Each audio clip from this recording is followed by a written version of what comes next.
Kita kembali akan menceritakan kisah tentang nabi-nabi Allah. Nabi satu ini termasuk dalam 25 nabi yang namanya tercantum di dalam Al-Quran. Kisahnya sangat menarik untuk disimak. Karena syaitan bahkan sampai iblis turun tangan pun tak sanggup untuk menggoda manusia pilihan Allah Subhanahu wa Ta'ala ini. Ditambah lagi, nabi ini seringkali dikait-kaitkan dengan tokoh Buddha. Banyak yang beranggapan bahwasanya beliau adalah sosok Siddhartha Gautama yang menjadi pendiri dari agama Buddha. Untuk itu, di video kali ini kita akan membahas tentang kisah Nabiullah Zulkifli alaihissalam.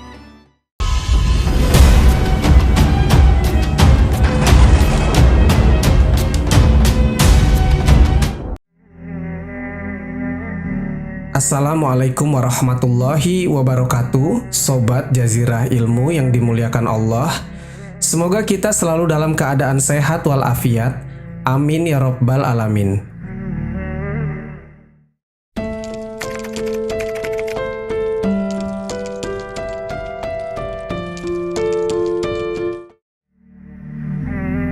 Nama Nabi Zulkifli disebutkan hanya 2 kali di dalam Al-Quran, yaitu di dalam surat Shad ayat ke-48, dan ingatlah akan Ismail, Ilyasa, dan Zulkifli.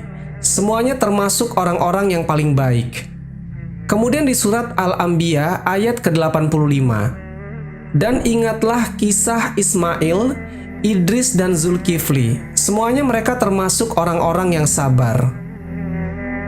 Meskipun Zulkifli tidak disebutkan secara tegas dalam Al-Quran bahwasanya beliau adalah seorang nabi, tapi karena di kedua ayat tersebut nama Zulkifli disebutkan dengan pujian bersamaan dengan para nabi lainnya, maka para ulama dan sejarawan menyimpulkan bahwasanya Zulkifli juga seorang nabi.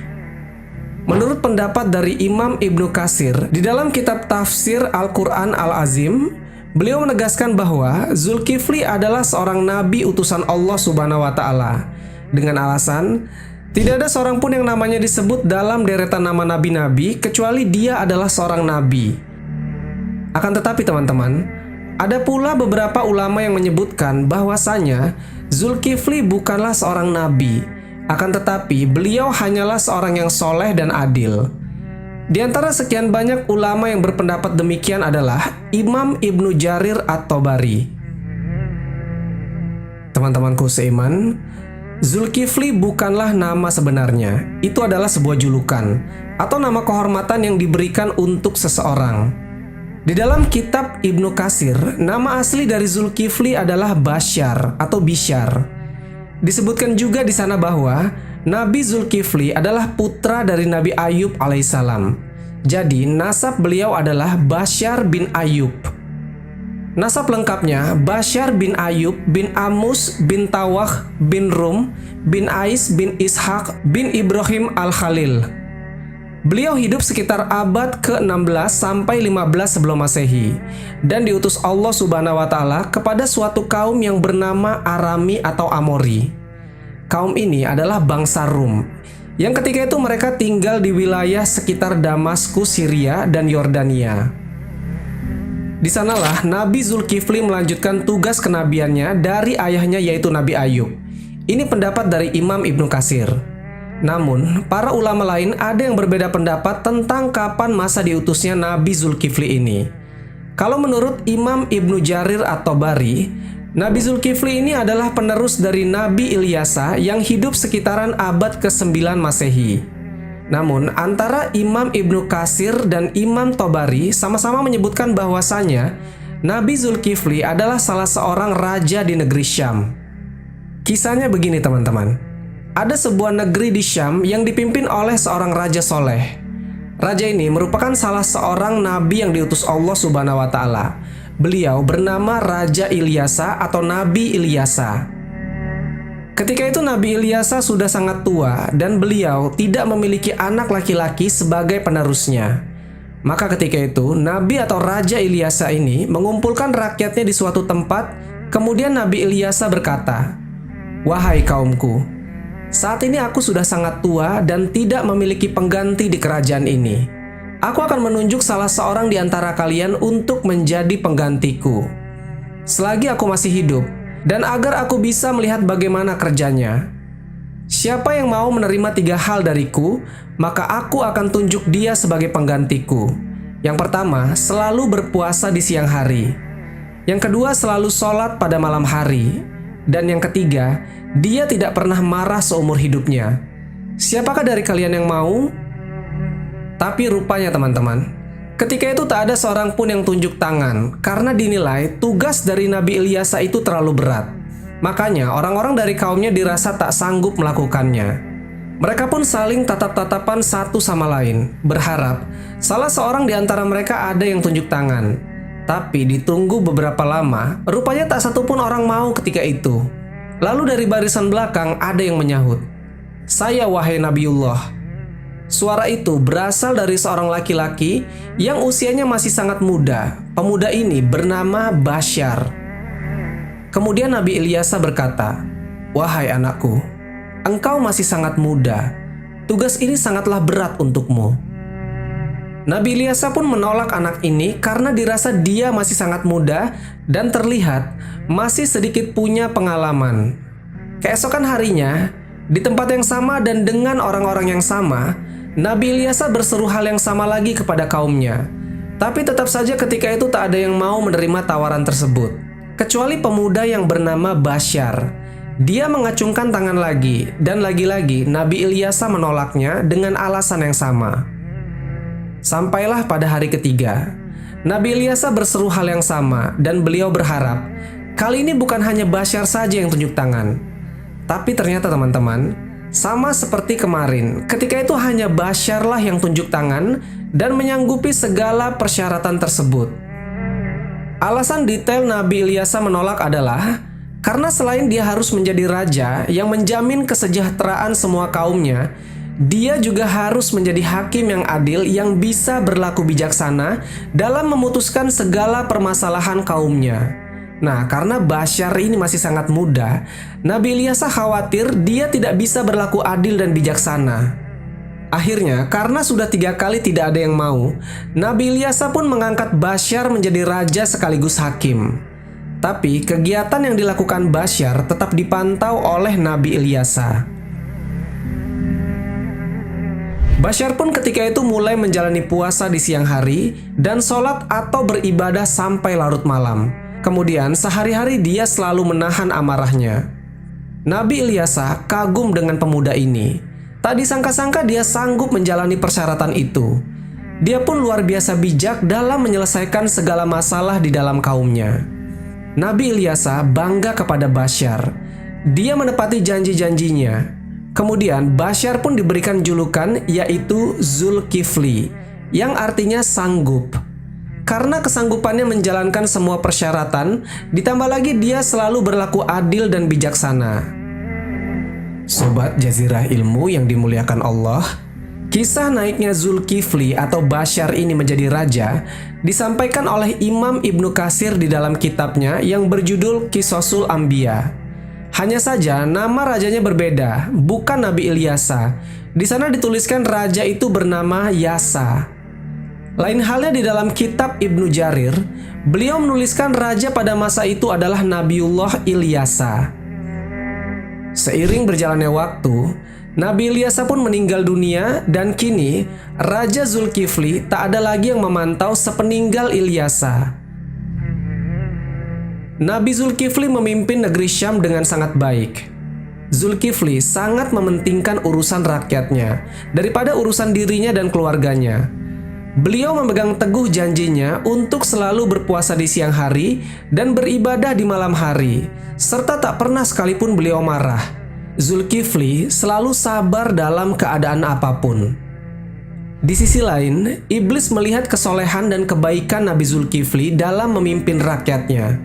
Dan juga begitu kuatnya dia memegang janji, maka iblis pun tak tinggal diam. Kemudian iblis pun mengutus tentaranya, yaitu syaitan yang sangat kuat-kuat untuk menggoda Zulkifli, supaya minimal goyah sedikit keimanannya.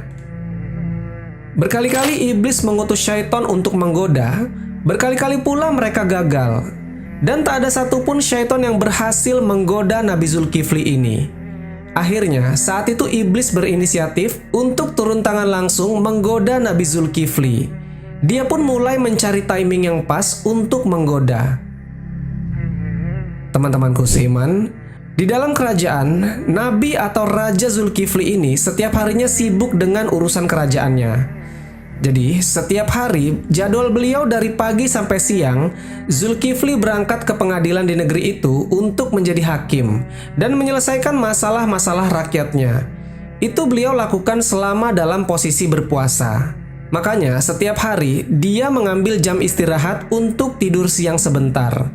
Kemudian persidangan dilanjutkan kembali setelah beliau bangun. Persidangan pun dilanjut sampai sore atau malam hari. Malam harinya, beliau beribadah dan berdoa sampai larut malam. Besok paginya, beliau ke persidangan lagi. Begitu terus kegiatan yang beliau lakukan setiap harinya. Zulkifli betul-betul figur seorang raja yang memuliakan seluruh rakyatnya. Hingga iblis melihat peluang untuk bisa menggoda Nabi Zulkifli. Ketika itu, iblis hendak membuat Zulkifli marah. Karena iblis mau Zulkifli ini melanggar janjinya kepada Nabi Ilyasa untuk tidak boleh marah sama sekali. Akhirnya pada suatu hari, iblis datang menemui Zulkifli dalam bentuk orang tua renta dan miskin. Kala itu iblis datang ketika Zulkifli sedang tidur siang. Hari itu, entah mengapa sang raja merasa sangat lelah. Ketika di jam istirahatnya, Zulkifli pulang terburu-buru. Beliau hendak tidur siang lebih awal supaya bisa mendapatkan waktu lebih di siang itu. Baru saja Zulkifli hampir terlelap di kamarnya, iblis yang menyerupai kakek tua ini datang dan mengetuk pintu kamarnya. Dari dalam kamar, Zulkifli bertanya, "Siapa itu?" Kemudian iblis menjawab, "Aku orang tua yang teraniaya." Zulkifli pun bangun dari tempat tidurnya, kemudian beliau membukakan pintu, dan ketika itu iblis menceritakan permasalahannya. Iblis kemudian mengarang cerita, dia bilang, "Aku dan kaumku terlibat permusuhan. Mereka memperlakukanku semena-mena, melakukan ini dan itu padaku." Iblis terus bercerita panjang lebar, hingga waktu istirahat Zulkifli pun habis. Sang raja yang sudah terlihat sangat kelelahan tidak jadi istirahat pada siang itu karena diganggu oleh iblis yang menyamar sebagai kakek-kakek ini. Dan tibalah waktunya Zulkifli untuk kembali ke tempat persidangan untuk melanjutkan menyelesaikan permasalahan kaumnya. Kemudian sang raja berkata pada kakek ini, "Wahai paman, engkau bisa meneruskan ceritamu nanti karena sekarang aku harus ke tempat persidangan. Datanglah ke sana sore ini.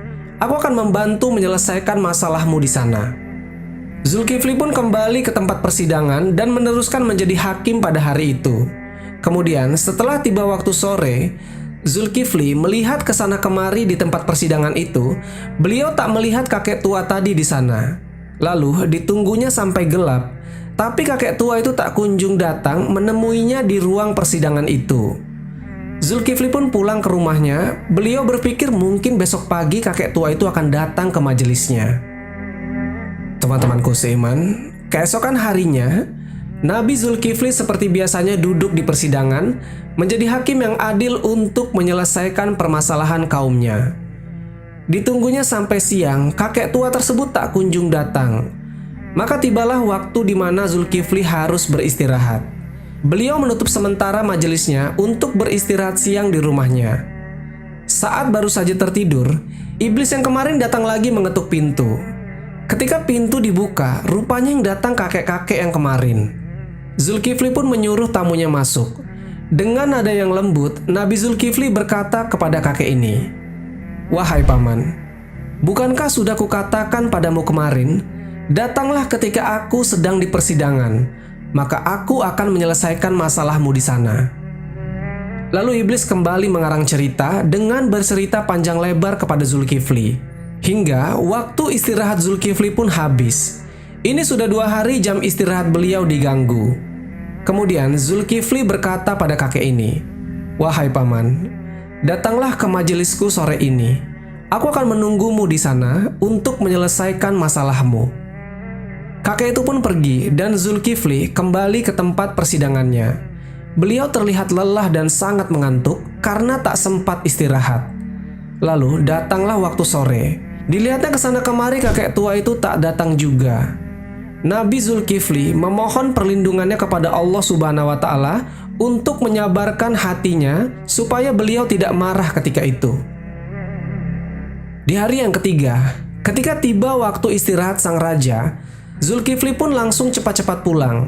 Hari itu betul-betul beliau sangat kelelahan, bahkan jauh lebih lelah daripada kemarin. Sebelum beliau istirahat tidur siang, beliau menyampaikan pesan kepada pengawal dan salah seorang keluarganya. "Jangan kalian biarkan siapapun datang mendekati pintu ini. Aku mau tidur. Hari ini aku lelah sekali." Baru saja Zulkifli tidur, iblis yang menyamar dengan kakek-kakek yang sama datang lagi hendak mengetuk pintu. Namun ketika itu, kakek ini dihalau oleh penjaga pintu. "Hai paman, raja sedang istirahat, beliau tak ingin diganggu." Kemudian kakek ini berkata, "Aku sudah memiliki janji kepada sang raja untuk datang pada hari ini." Tapi penjaga pintu tetap melarangnya dan menyuruh kakek itu untuk menunggu waktu istirahat sang raja selesai. Iblis pun tak bisa berbuat apa-apa. Dia pun pergi dan dia melihat ada sebuah lubang di atas kamar sang raja. Kemudian dia memanjat dan masuk ke dalam kamarnya. Iblis melihat Zulkifli sedang tertidur. Iblis hendak membuat Zulkifli marah, maka dia pun membangunkan tidur sang raja. Zulkifli pun terbangun dan mengatakan, "Hai paman, apa yang kau lakukan di kamarku? Bukankah aku telah menyuruhmu untuk menemuiku di persidangan?" Ketika itu, hampir saja Nabi Zulkifli marah, tapi beliau sekuat tenaga menahan amarahnya itu. Iblis yang melihat Zulkifli tidak marah, akhirnya dia merasa putus asa. Kemudian iblis berkata, "Wahai raja, coba lihat aku. Apakah engkau tidak mengenali siapa aku?" Zulkifli pun memperhatikan lebih jelas kakek ini. Kemudian beliau berkata, "Engkau pasti adalah musuh Allah." Kakek ini menjawab, "Iya benar. Engkau membuat aku tak berdaya dalam segala hal.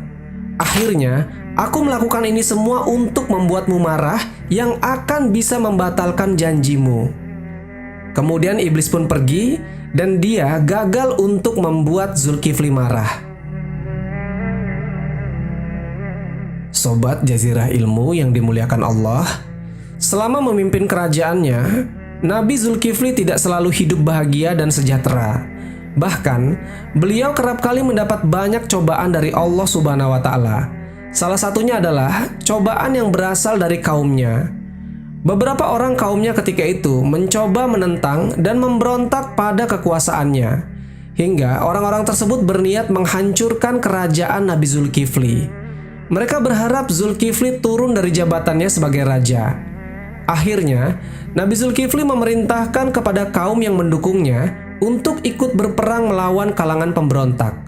Walaupun sebagian besar dari kaumnya tak mau ikut dalam peperangan itu. Alasannya adalah karena mereka takut mati di medan perang. Karena alasan inilah pasukan yang dimiliki Zulkifli jumlahnya sangat amat sedikit. Dan jika dipaksa berperang melawan pemberontak sekarang, bisa dipastikan Zulkifli akan kalah. Ketika itu kaumnya yang tak mau ikut berperang memberikan syarat yang terbilang mustahil, yaitu agar saat bertempur mereka ada jaminan akan tetap hidup dan tidak terbunuh sama sekali di medan peperangan. Lalu Nabi Zulkifli pun berdoa dan memohon pertolongan kepada Allah Subhanahu wa Ta'ala. Beliau mendoakan agar segenap kaumnya diberikan keselamatan saat melawan para pemberontak. Tentu saja teman-teman, doa dari seorang nabi pasti diijabah oleh Allah Subhanahu wa Ta'ala. Pecahlah pertempuran antara pasukan Nabi Zulkifli yang terdiri dari pasukan rakyat jelata melawan pasukan pemberontak. Pertempuran ini terjadi cukup sengit, dan di pertempuran ini Allah Subhanahu wa Ta'ala kabulkan doa dari Nabi Zulkifli. Tak ada satupun anggota pasukan yang tewas dalam pertempuran waktu itu. Sekaligus ini menghasilkan kemenangan atas Nabi Zulkifli dan pasukannya.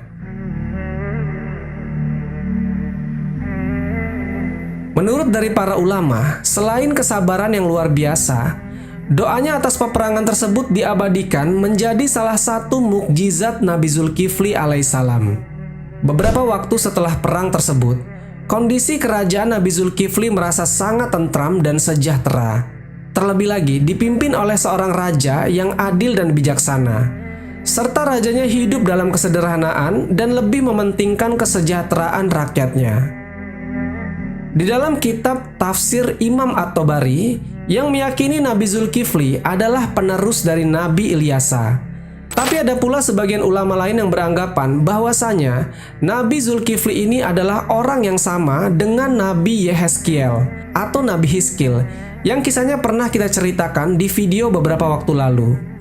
Karena Nabi Yehezkiel meninggal di Babilonia dan dimakamkan di sebuah tempat yang tempat tersebut bernama Al-Kifl di kawasan Irak.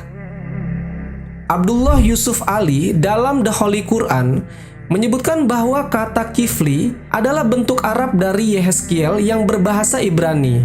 Sehingga menurut pendapat ini, Zulkifli bukanlah julukan, melainkan nama asli.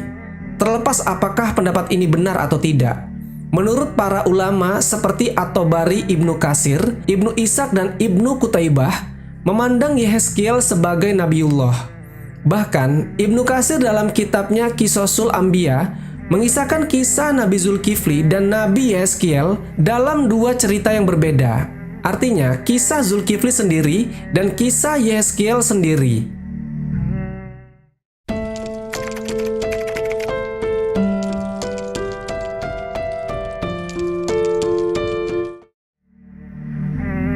Teman-temanku seiman, di sini kita akan membahas tentang perdebatan panjang yang menyebutkan bahwasanya Zulkifli adalah sosok Buddha Siddhartha Gautama, seorang tokoh yang diyakini sebagai pendiri dari agama Buddha. Siddhartha Gautama diperkirakan hidup pada antara abad ke-6 sampai 4 sebelum Masehi. Ada yang berpendapat Buddha itu adalah Nabi Zulkifli. Ada pula yang mengatakan dia adalah Nabi Idris. Dan bahkan ada pendapat juga bahwa Buddha adalah Nabi Khidir. Pendapat ini didasari karena kata kifl dianggap bentuk Arab dari kata kapil, kependekan dari Kapilawastu, yang merupakan ibu kota Sakya dan tempat tinggal Siddhartha Gautama sebelum dia meninggalkan istana. Anggapan bahwasanya sosok Buddha adalah Zulkifli diantaranya disebutkan oleh Hamid Abdul Qadir dalam karyanya Buddha the Great, His Life and Philosophy. Beliau menyimpulkan prinsip-prinsip hidup yang dijalankan Nabi Zulkifli memiliki persamaan dengan filosofi hidup yang diajarkan Siddhartha Gautama. Pendapat ini diperkuat juga oleh seorang ahli tafsir yang bernama Al-Qasimi yang menafsirkan surat At-Tin. Demi buah tin dan buah zaitun, demi gunung Sinai, dan demi negeri Mekah yang aman ini, sungguh kami telah menciptakan manusia dalam bentuk sebaik-baiknya. Tafsir ayat ini menurut Al-Qasimi, pertama, Allah Subhanahu wa Ta'ala bersumpah dengan pohon At-Tin, tempat Buddha mendapatkan wahyu dan menjadi rasul. Lalu dari situlah lahir agama Buddha. Ayat kedua, Allah Subhanahu wa Ta'ala bersumpah dengan pohon Az-Zaitun, yaitu tempat Isa diangkat menjadi nabi dan rasul. Maka lahirlah agama Kristen. Tafsir ayat ketiga, Allah Subhanahu wa Ta'ala bersumpah dengan Bukit Sinai, tempat Nabi Musa mendapat mandat dari Allah Subhanahu wa Ta'ala untuk menyelamatkan Bani Israel. Lalu lahirlah agama Yahudi. Tafsir ayat keempat, Allah Subhanahu wa Ta'ala bersumpah dengan negeri yang aman, Al-Balad Al-Amin, yaitu kota Mekah, tempat Nabi Muhammad SAW mendapat wahyu. Maka lahirlah di sana agama Islam. Dalam tafsir tersebut timbul sebuah pertanyaan, kenapa Buddha dan Kristen disebut lebih awal, sementara Yahudi dan Islam disebut paling akhir? Ibnu Taimiyah mengatakan bahwa penyebutan agama Buddha paling awal dilihat dari jauhnya agama ini dari kebenaran. Kemudian disusul agama Kristen dan Yahudi yang lebih mendekati kebenaran. Sedangkan Islam disebut di sana paling terakhir karena kesempurnaan dan kebenarannya itu sendiri. Perlu diketahui teman-teman, Ibnu Taimiyah merupakan ulama yang memiliki cakrawala yang begitu luas. Kritiknya terhadap tokoh-tokoh filsafat, kalam, fikih, tasawuf, sejarah, dan ulasannya mengenai agama lain tentunya lahir dari sumber bacaannya yang melimpah. Tapi ada pendapat lain yang mengatakan bahwasanya Buddha dihubungkan dengan Nabi Khidir. Itu terdapat dalam Al-Milal wa An-Nihal yang ditulis oleh ulama yang bernama Asy-Syahrastani. Beliau mengatakan, jika memang ajaran-ajaran yang mereka jelaskan ini benar, sosok Buddha ini tentunya mirip sekali dengan Nabiullah Khidir alaihissalam dalam keyakinan orang Islam. Teman-temanku seiman, yang menyatakan bahwasanya Buddha adalah Nabi Idris adalah karena keduanya memiliki banyak kesamaan. Yang pertama, seorang bikhu harus memakai jubah yang dibuat sesuai ketentuan. Ini adalah peraturan dari kebikhuan yang harus ditaati oleh semua bikhu. Hal ini menjadi dasar bahwasanya Siddhartha telah merancang sendiri busana kebikhuan yang akan dipergunakannya nanti di pertapaannya. Kisah Anuruddha Thera Dhamma menjelaskan bahwa menjahit memang salah satu keahlian para bikhu. Dalam kitab Mustadrak Al-Hakim dari Ibnu Abbas berkata, Daud adalah seorang pembuat perisai, Adam adalah seorang petani, Nuh adalah seorang tukang kayu, Idris adalah seorang penjahit, dan Musa adalah penggembala. Siddhartha Gautama adalah seorang pangeran, putra dari Raja Sudodana. Pada saat usia 7 tahun, Pangeran Siddhartha mempunyai 3 kolam bunga teratai, yaitu kolam bunga teratai berwarna biru atau upala, kolam bunga teratai berwarna merah atau paduma, dan kolam bunga teratai berwarna putih atau pundarika. Kata Asider atau Sidrah atau Sidar atau Idris merujuk pada arti atau makna bunga teratai ini merupakan hal yang patut dipertimbangkan lebih lanjut. Ditambah lagi kisah Sang Buddha yang menemui kesempurnaannya menuju para nirwana, sama persis dengan apa yang dialami oleh Nabi Idris, yaitu mencapai jannahnya Allah Subhanahu wa Ta'ala tanpa melalui kematian terlebih dahulu. Pada suatu malam, Pangeran Siddhartha memutuskan untuk meninggalkan istananya. Kemudian dia bertekad untuk menjalani hidup sebagai pertapa. Dan tepat pada usia 40 tahun, beliau diangkat menjadi seorang nabi, sebagaimana lazimnya nabi-nabi lainnya dalam Islam. Buddha Gautama juga teman-teman meramalkan kehadiran Nabi Muhammad SAW dengan menyebutnya sebagai Buddha Maitreya. Aku bukanlah satu-satunya Buddha sahaja. Selepas aku akan lahir seorang Buddha lagi yang dikenal dengan nama Maitreya. Dia akan memiliki banyak sifat-sifat mulia dan utama. Kalau anak muridku beratus-ratus, Maitreya tersebut beribu-ribu. Seorang sejarawan muslim yang bernama Al-Biruni pernah tinggal selama bertahun-tahun di India. Kemudian beliau menuliskan sebuah kitab yang dinamakan Al-Hind. Di dalam kitabnya tersebut, beliau mengatakan bahwa para penganut Buddha di India tidak pernah mengakui Buddha sebagai Tuhan. Mereka hanya berkeyakinan bahwasanya Buddha adalah seorang nabi. Wallahu a'lam bishawab. Jadi itulah kisah Nabiullah Zulkifli. Semoga kisah ini bermanfaat. Lebih dan kurangnya mohon dimaafkan, yang benar datangnya dari Allah Subhanahu wa Ta'ala. Khilaf atau keliru itu datangnya dari saya pribadi sebagai manusia biasa. Sampai ketemu di kisah-kisah seru yang penuh makna selanjutnya. Saya akhiri. Wassalamualaikum warahmatullahi wabarakatuh.